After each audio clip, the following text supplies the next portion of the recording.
ദൈവനാമത്തിന് മഹത്വമുണ്ടായിരിക്കട്ടെ. കർത്താവിനാൽ അനുഗ്രഹിക്കപ്പെട്ടവരെ, വീണ്ടും ഒരു ഹാഷ ആഴ്ചയുടെ അനുഭവത്തിൽ നാം ആയിരിക്കുന്നു. നമ്മുടെ കർത്താവിൻ്റെ കുരിശുമരണവും ഖബറടക്കവും മരിച്ചവരിൽ നിന്നുള്ള ഉയർത്തെഴുന്നേൽപ്പും ലോകമെമ്പാടുമുള്ള ക്രൈസ്തവർ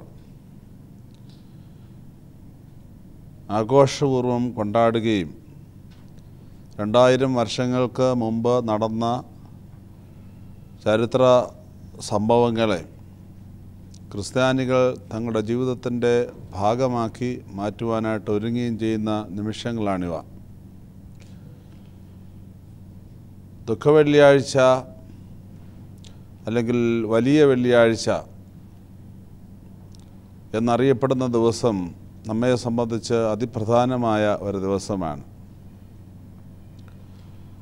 വലിയ വെള്ളിയാഴ്ച എന്നതിന് പകരമായി നല്ല വെള്ളിയാഴ്ച അല്ലെങ്കിൽ ഗുഡ് ഫ്രൈഡേ എന്നും നാം ഈ ദിവസത്തെ വിളിക്കാറുണ്ട്.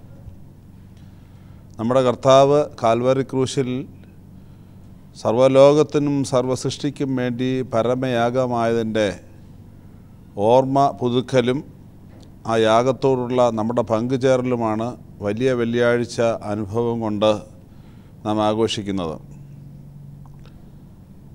വേദശാസ്ത്രപരമായി കർത്താവിൻ്റെ മരണത്തിൻ്റെ ലക്ഷ്യം,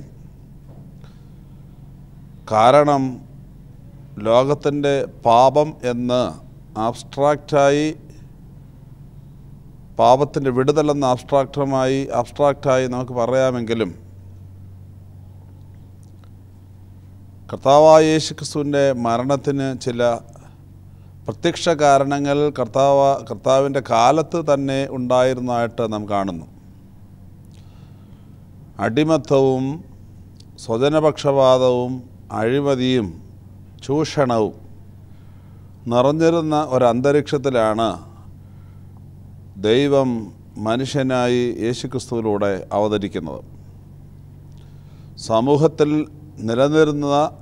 നിലനിന്നിരുന്ന സർവ്വതിന്മകളെയും ഉന്മൂലനം ചെയ്യുക, പാപത്തെ കൊല്ലുക, സത്യത്തെ ഉയർപ്പിക്കുക എന്ന പ്രധാനപ്പെട്ട ഉദ്ദേശമായിരുന്നു യേശുക്രിസ്തുവിൻ്റെ മനുഷ്യാവതാര ശുശ്രൂഷയിൽ ഉണ്ടായിരുന്നത് എന്നത് വളരെ വ്യക്തമാണ്. വലിയ വെള്ളിയാഴ്ചയുടെ അനുഭവത്തിൽ നാം കാണുന്നതും അതുതന്നെയാണ്.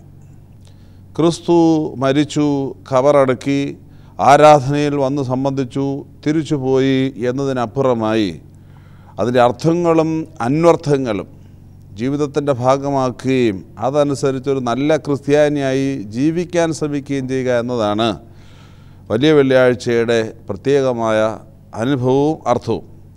ആ അർത്ഥത്തിലേക്ക് നമ്മെ നയിക്കുവാൻ ഈ വർഷത്തെ നമ്മുടെ വലിയ വെള്ളിയാഴ്ച ആചരണങ്ങളും അതല്ലെങ്കിൽ ഹാഷ ആഴ്ച ആചരണങ്ങളും മറ്റ് ജീവിതക്രമങ്ങളും സാധ്യമാകട്ടെ എന്ന് പ്രത്യേകമായി ഞാൻ പ്രാർത്ഥിക്കുന്നു. എല്ലാവർക്കും നല്ല ഒരു ഹാഷായുടെ ശുശ്രൂഷകളും ആരാധനകളും അനുഗ്രഹങ്ങളും ബലഹീനനായ ഞാൻ ഇവിടെ നേർന്നു കൊള്ളട്ടെ. ദൈവം എല്ലാവരെയും അനുഗ്രഹിക്കട്ടെ.